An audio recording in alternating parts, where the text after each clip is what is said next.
장동혁 대표가 어제 단식 8일 만에 박근혜 전 대통령의 권유로 단식을 중단을 했어요.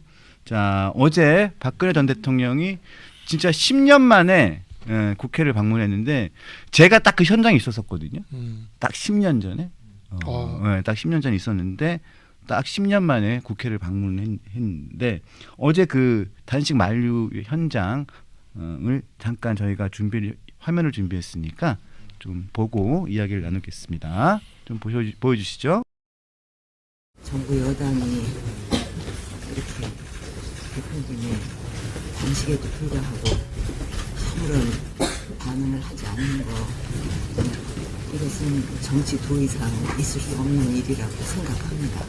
정치인으로서 옳다고 생각한 것에 대해서 목숨을 건 투쟁을 할 것, 이 점에 대해서 국민들께서는 대표님의 진정성을 인정할 것입니다. 훗날을 위해서 단식을 이제 멈추시고 건강을 회복하셨으면 합니다. 오늘 이 자리에서 이제 단식을 그만두겠다 이렇게 약속을 해주셨으면 합니다. 그렇게 하겠습니다. 고맙습니다. 그렇게 하겠습니다. 네, 자 어제 그래서 지금 집 근처 장 대표가 살고 있는 서울 거주지죠 근처 관악구의 모 병원으로 이제 입원을 했는데 자 어제 박 전 대통령이 깜짝 놀랐어요. 박 전 대통령이 갑자기 등장을 해서 전 깜짝 놀랐습니다. 그렇죠. 생각을 못했죠. 유영아 의원이죠. 의원이랑 같이 온 걸 보면은 어쨌든 좀 큰 맘 먹고 올라오신 거 아닌가. 뭐 국회 사실 별로 오고 싶지 않은 장소였을 오고 것 싶겠어요. 같은데. 그렇죠.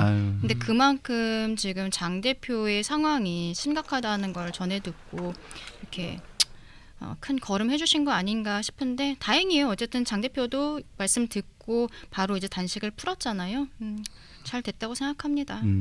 그러니까 박근혜 대통령께서 역할을 해주셨어요.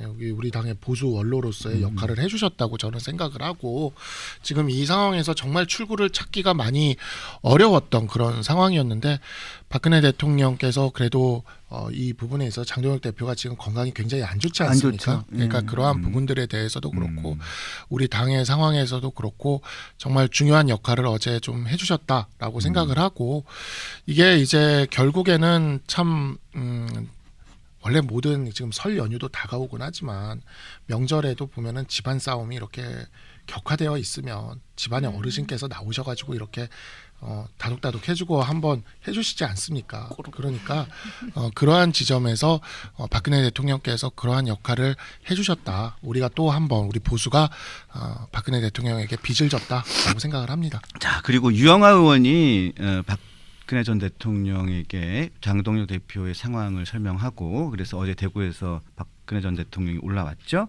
근데 유영아 의원도 제가 알기로는 단식을 하루 했어요. 동조 단식을 같이 했었고 또 몇몇 의원들이 동조 단식을 뭐 하루에서 이틀 정도 했었는데 유영아 의원도 보니까 저기 장동혁 대표가 로텐더홀에서 단식한 그 옆에 의자를 하나 놓고 앉아가지고 단식을 했었거든요. 아마 그런 영향도 있었을 것 같아요.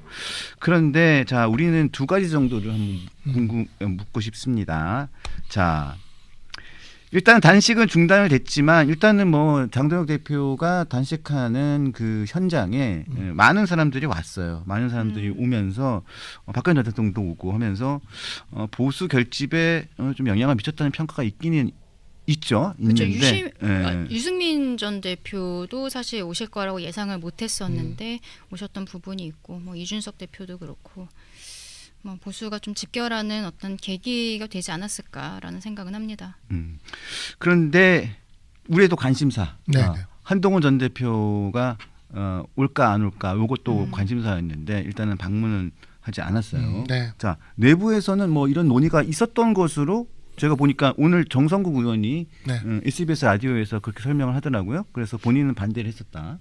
그렇게 설명하던데 논의가 있었습니까? 근데 논의가 당연히 있죠. 그러니까 이제 그 우리가 이 단식 기간에 사과가 있지 않았습니까? 그러니까 이제 그때 방문을 하는 것이 맞을지 사과를 하는 것이 맞을지에 대한 논의도 있었고, 예, 그리고 사과를 그런데 했을 때 그 사과에 대해서 이제 공이 장동혁 대표 쪽으로 넘어갔던 것인데 그 부분에서 어떤 뭐 전혀 화답이니 뭐니 이런 거는 전혀 없었어요. 그리고 굉장히 또 폄하하는 그러한 이야기들만 굉장히 많았고, 근데 그럼에도 그러니까 한전 대표 불구하고 입장에서 뭐 그랬죠. 네, 뭐 네. 아니 그쪽에서 사과에 대해서 제대로 그에 대해서 반응하거나 뭐 어떤 평가를 한 거는 저는 들어본 적은 없습니다. 그 누구도 없어요. 뭐 한 명이라도 있었으면은 가져와 보시면은 뭐 저한테 얘기를 해주시면 좋을 것 같은데 한 명도 없었어요. 그래서 그러한 부분들에 있어서 정치라는 게 사실 그래요. 제가 어제 김영삼 전 대통령 그 다큐멘터리 그 시사회를 특별시사회를 갔다 왔는데 거기서 또 이제 우리 당 좀 젊은 정치인들이나 정치인분들 많이 또 같이 모여가지고 어제 자리도 있었고 그랬는데. 정치라는 게 그 시절만 해도 보면은 뭔가 이렇게 주고받는 게 있는 그런 게 있었어요. 그랬는데 한동훈 대표 쪽에게는 계속해서 주기만 하라고 지금 사람들이 얘기를 하는 것 같아요. 그러니까 사과가 그만큼 나갔을 때 예를 들어 지난번에 일부 게시글에 대해서 가족이 작성했다는 걸 인정했을 때 그날 밤에 조작 증거 601개를 조작한 증거를 바로 올리질 않나. 사과를 했을 때도 뭐 전혀 반응이 뭐 완전히 오히려 뭐 폄하하고 악어의 눈물이란 표현까지 쓴 분이 있었죠. 그렇게까지 하질 않나. 그 뭐 한동훈 대표에겐 끊임없이 지명직 최고위원 조강한 지명직 최고위원이 뭐 악어의 눈물이니 뭐 이런 소리를 하질 않나. 끊임없이 그럼에도 불구하고 하라고 하는 거죠. 어제 이제 그 김영삼 전 대통령 그 다큐멘터리 보고 모인 사람들이랑 저녁 자리까지 있었는데 그 저녁 자리에서도 그런 얘기를 하는 거예요. 제가 그래서 이게 정치라는 게 오늘 다큐에서도 나오지만 과거에는 주고받는 게 있었는데 이게 어느 순간 한동훈 전 대표 쪽에게는 계속 주기만을 요구를 한다. 그랬더니 거기 이제 참여하신 분들 누군지는 제가 얘기 안 할게요. 참여하신 분들이 뭐라고 얘기를 하냐면 그나마 한동훈 대표 쪽이 상식적이니까 그런 거 아니냐. 저쪽에 기대를 못 하니까 우리가 일단은 선거를 치러야 되니까 그런 거 아니냐라고 이야기를 하는 거예요. 근데 아무리 그렇다 하더라도 지금 제명이라는 상황이 걸려 있지 않습니까? 뭐 당장 월요일에라도 장동혁 대표는 제명을 결정할 수도 있는 것이고 그런 상황에서 사실 그 너무 한동훈 전 대표에게만 너무 그렇게 하는 것이 맞느냐라고 하는 것이 좀 이야기가 있는 거고요. 그리고 누구든 인지상정이기 때문에 장동혁 대표가 이번에 정말 진짜로 단식을 하고 건강이 정말 위협받았다라는 거. 그래서 우리 친한계 쪽 정치인들도 많이 갔어요. 원내 할 거 없이 네. 정말 많이 갔는데 그렇게 많이 갔고 우리도 다들 걱정을 하고는 있습니다. 그리고 건강이 빨리 회복되기를 바라고 있고 그런 측면이 있지만 뭔가 이게 주고받는 형식의 정치라는 게 지금 소멸된 것 같다. 그렇게 소멸되었고 끊임없이 주기만을 그 요구하는 거는 좀 맞지 않는 것 같다는 생각이 듭니다. 근데 한동훈 전 대표 측에서는 오히려 제명이 바로 이루어지길 바랬었다라는 일각의 시선들도 있거든요.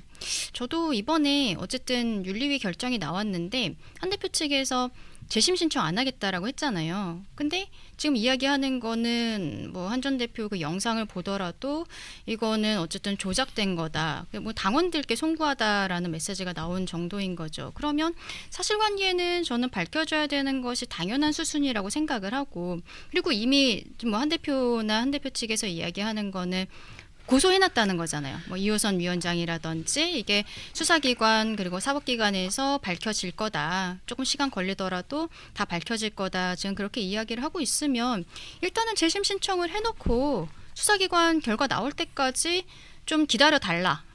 그렇게 할 수 있는 거 아닌가. 그리고 수사기관에 대해서는 어쨌든 한 전 대표가 직접 고소를 했는데 빠르게 수사를 해주십시오. 수사 촉구 성명 같은 것들을 내면은 저는 그게 더 낫지 않은가. 여러 가지로 지금 분쟁이 좀 조기종식이 돼야 될 거 아니에요. 6월에 지방선거도 있고 그렇게 할 수 있는 방법들도 있는데 왜 지금 재심 같은 것들에 대해서는 안 하겠다라고 하고 더 이상 뭐 손대지 않으려는 듯한 모습이 있는 건지 좀 그 부분은 아쉽다고 생각합니다. 글쎄요. 이게 그러니까 정치라는 게 아까도 얘기를 했지만 주고받는 게 있어야 돼요. 네. 그러니까 어제도 보니까 그 3당 합당의 그 과정이나 이런 것들이 다큐멘터리 잘 나오던데 김영삼 대통령이 평생 민주화 운동하고 했던 분이 우리 당에 들어와서 보수가 되어갈 때 그때 노태우 대통령과 김영삼 대통령 간의 그런 어찌 보면은 주고받는 거지 않습니까? 그 과정들. 어제 시사회는 정병국 의원도 왔었는데 정병국 전 의원도 전 장관도 보면은 그 과정들에 대한 이야기를 그 GV 할 때 또 이야기를 좀 했거든요. 그러니까 그런 지점들이 있었던 건데 지금 보면은 인정도 먼저 해. 사과도 먼저 해. 그러는데 그냥 악어의 눈물이라느니 조작 증거로 대응하느니 이런 식으로 이렇게 나와버리면 이거는 그냥 너희랑은 안 하겠다라는 거잖아요. 그렇다면 그러한 지점들에 있어서 장동혁 대표가 지금 모르겠습니다. 집안에 정말 큰 어르신까지 오신 거예요. 박근혜 대통령이 이렇게 오셔서 이렇게 손잡고 일으켜 세워주고 한 거는 진짜 우리 집안에 정말 큰 어른이 너무 집에 그 자식들끼리 싸우니까 야 너네 좀 그만 좀 싸우고 그 국민들 생각하고 보수 생각해서 같이 좀 가라 이 의미거든요. 근데 그러한 의미를 살리지 않고 내가 지금 권력 가지고 있으니까 내 권력 내 마음대로 휘두르겠다라고 얘기를 하면 우리도 할 것을 다 한 상황인데 그럼 그대로 무릎을 꿇는 것보다는 서는 게 나아요. 그래서 이러한 부분에 있어서는 장동혁 대표한테 이미 공은 가 있는 것이고 네. 집안 어른들도 지금 다 몰려온 상황입니다. 집안 어르신들이 평균 연령 몇 살 이런 소리 들어가면서 진짜 온갖 무시란 다 당해가면서 정말 그 주변에 제가 어제 그 다른 방송에서 얘기했던 게 지금 기사로도 나와서 그러는데 장동혁 대표 주변에 그 과격한 사람들이 있어요. 그 사람들 이야기 들으시면 안 돼요. 그 사람들 악어의 눈물이니 평균 연령 몇 살이니 이런 얘기하는 사람들 결국에는 어르신이 살려주지 않습니까? 박근혜 대통령 같은 어른이 살려주는 거고 정말 그 어른들이 정치를 할 때에 비교해서 우리가 얼마나 지금 한심한 정치를 하고 있는지 그분들이 진짜 잠이 안 올 것 같아요. 우리가 하는 거를 보고 있으면. 그래서 장동혁 대표도 아마 단식을 하면서 여러 생각이 있었을 겁니다. 그러니까 이것은 장동혁 대표가 풀어야 된다. 그냥 그렇게 저는 생각을 합니다. 아니 근데 지금 장동혁 대표 측근들이 좀 막말을 하고 있다라고 이야기를 하시는 걸로 보이는데 그럼 한 전 대표 측 인사들도 그동안에 굉장히 과해 보이는 표현들이 많았거든요. 저는 SNS 통해서 그런 글들을 보면서 좀 너무 과하다. 이거는 같은 집안 사람이라고 보기 어려운 수준이다라고 생각한 것들이 꽤 있었습니다. 근데 그분들도 어떻게 보면은 박 변호사님도 한 전 대표의 대변인이었던 거고 그 지도부에서 김종혁 최고도 최고위원이었었던 거잖아요. 그런 분 그때 지도부에 같이 있었던 사람들인 거잖아요. 양비론을 펼치실 거면은 장동혁 대표 양비론이 주변에서 아니죠. 과격하게 하신 분도 윤리위 가시면 돼요. 그 과격하게 91세 발언 이런 거 하신 분도 윤리 가시면 그러면 양비론이 공정해지는 겁니다. 그러니까 권력이 있는 쪽이 지금 권력을 쓰고 있는 거예요. 그리고 그 권력을 쓰는 방향은 보수를 분열시키고 붕괴시키려는 그 권력을 쓰고 있는 거예요. 근데 저는 사실 지금 민주당도 워낙 시끌한 상황이고 그러니까 정치라는 게 원래 이런 거기도 하고 그런 거긴 한데 지방선거라는 것에 대해서 어제 다 같이 저녁 먹고 어제 늦게까지 우리가 다들 이야기를 좀 깊이 있게 했던 사람들끼리도 했던 이야기가 정치라는 게 지방선거는 진짜 지지자들이 많이 나올수록 이기는 거 아닙니까? 그렇죠. 왜냐하면 투표율이 낮아요. 그렇죠. 중도보다는 양쪽 진영이 누가 더 결집하냐 싸움이거든요. 근데 민주당도 지금 저렇게 시끄럽긴 한데 우리 당처럼 제명까지 시키진 않거든요. 근데 제명을 시켜버리면 이거는 진짜 한 세력은 이번 지방선거에 우리 당 찍으러 나오지 말라고 선언하는 겁니다. 한 세력은. 그런 의미이기 때문에 사실 지방선거에 출마하려는 사람들이 지금 굉장히 마음이 졸여 있어요. 어제도 저희한테 이야기하는 게 장동혁 대표 쪽이 워낙 말이 안 통하니 한동훈 대표 쪽이 그나마 상식적이니까 거기서라도 좀 해달라는 거 아니냐는 이야기를 해요. 왜 장동혁 대표가 권력을 갖고 있고 그런 쪽인데 이런 소리가 당내에서 나와야 됩니까? 장동혁 대표는 그냥 나는 말 안 듣고 내 마음대로 할 테니까 그쪽에서 우리한테 다 저기를 하고 아니면은 그렇게 안 하면 너희들이 패배 책임을 져라? 아니에요. 장동혁 대표가 지금 당대표고요. 장동혁 대표가 이에 대한 책임을 져야 되는 자리에 있는 사람입니다. 그러니까 그에 대해서 선택하시고 책임지시고 하시면 될 것 같아요. 자, 장동혁 대표가 8일 동안 단식을 하면서 일단은 그 쌍특검법 수용을 촉구를 하면서 심경원 단식을 했어요. 그 이 부분에 대해서는 여러 가지 좀 높은 평가를 보고 있고요. 자, 그리고 이 가장 또 우리가 이 관심거리는 그거죠. 뭐 한동훈 전 대표의 제명에 대한 부분들을 지금 다음 주에 있을 최고위원회에서 어떻게 결정을 할 것인가.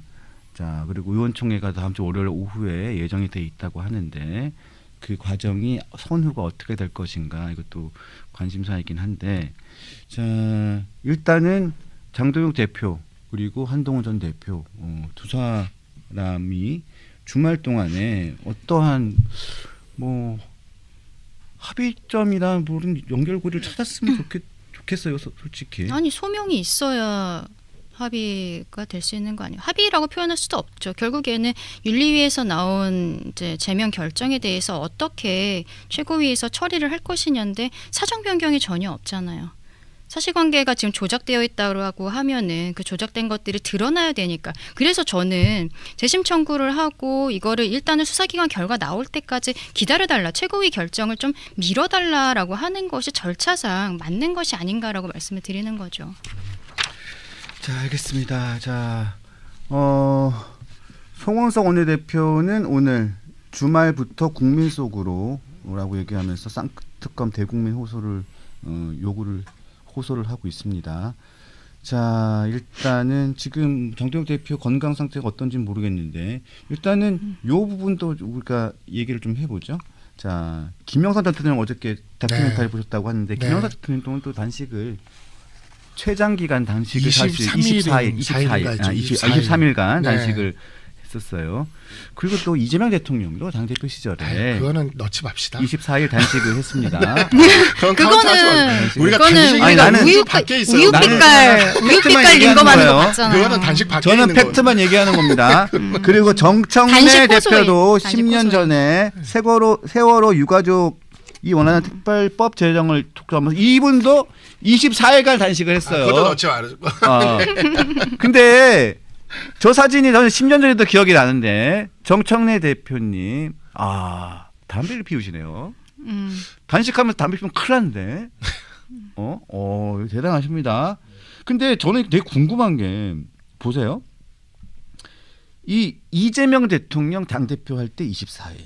정청래 대표 의원 시절에 10년 전에 24일. 24일이나 했어요. 24일이나. 네. 네? 근데 이 국민의힘 계열 지도자들은 열을 못 넘겨. 그런데 타격은 엄청 심해. 저는 그래서 궁금합니다.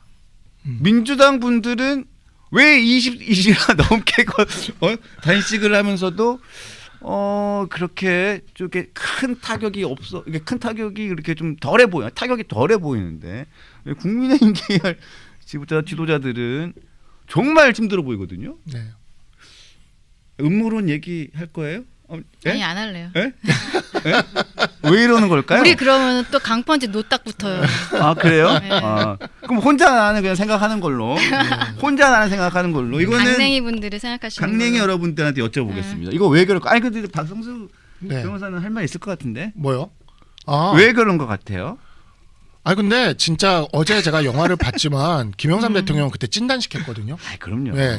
근데 김영삼 대통령이 찐단식 할 때는 진짜 그 20 며칠 할 때 진짜 장이 다 타들어가고 장이 붙어가지고 협착이 돼가지고. 그러니까 진짜 돌아가실 것처럼 누워 계셨어요. 진짜. 진짜. 그게 20 며칠 단식의 그 진짜 모습입니다. 그러니까 우리는 이미 대조군이 있잖아요. 진짜 단식의 대조군이. 그러니까 이 대조군을 이렇게 딱 비교해 보면 이거는 이건 사람의 모습이라고 생각하면 우리가 생각할 수 있는 거죠. 다. 나한테 궁금하긴 해요. 이제 이재명 대통령 단식하실 때 보면 옆에 물이 있는데 왜 텀블러에 또 뭘 드시지? 난 이게 그러니까요. 안에 안 궁금하더라고요. 아니 뜨거운 물이라서 그런 걸 수도 있어요. 네. 왜냐하면 플라스틱에 물을 뜨거운 걸 담아 놓으면 환경 호르몬이 나오기 때문에 그런 걸 수도 있어요. 그러니까 저게 사골국무지다 이렇게 생각하시면 안 돼요. 그런 얘기들이 옛날에 있었는데 확인되지 않은 얘기들을 자꾸 하시면 안 돼요. 저거는 뜨거운 아니 지금 얘기하는 것도 차장님이고 얘기하지 말라는 것도 차장님이고. 아니 그러니까 아니 그런 기사들이 있더라고. 그래서 네. 그렇게 생각하시면 안 된다고요. 맞아요. 보온병에 그런 뜨거운 물이 들은 거지. 근데 단식 중에 담배 피는 거는 솔직히 좀 네. 예. 건강에 정말 큰일입니다. 큰일 난 거니까 다음번에 혹시 하시더라도 담배는 피우지 마세요. 우리 저기가 언더 73의 또 운영진 중에 한 명이기도 하고 원조 친 장동혁 계열이라고 원래는 누구? 볼 수가 있어요. 김준호 전 대변인. 음. 이 김준호 전 대변인이 원래 선거에 출마할 때 후원회장이 장동혁 대표였어요. 아 그래요? 네, 그리고 장동혁 대표와는 굉장히 오랜 인연입니다. 정말 오랜 인연인데 김준호 전 대변인이 한번 갔다 와야 되겠다 그러는 거예요. 우리가 진짜 언더 73 누가 봐도 친한계라고 불리는데 저한테도 얘기를 하더라고요. 그래서 내가 당연하지 사람이 그렇게 아프고 힘든데 당연히 인지상정으로 가야지. 너는 그리고 오랜 인연이니까 가야 된다. 내가 그래서 갔다 온 거예요. 그래서 이제 마스크 쓰고 갔다가 이렇게 만나고 그랬는데 거기서 이제 제가 다른 사람도 아니고 김준호 대변인은 제가 많이 믿고 친하니까 얘기를 들어보니 진짜 많이 장동혁 대표가 요번에 고생을 했더라고요. 처음에 소금을 잘못 먹었더라고요. 그게 이제 소금도 너무 짜게 먹으면 이게 전해질이 균형이 깨지면서 탈이 오잖아요. 근데 처음에 이제 소금을 너무 좀 잘못 먹어가지고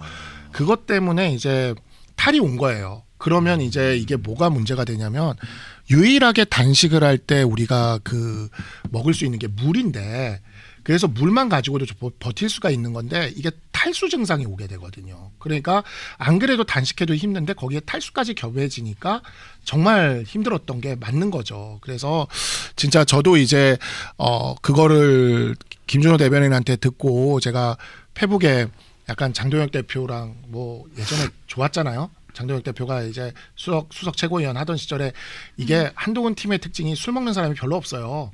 그래가지고 술 먹는 사람들끼리는 좀 친했어.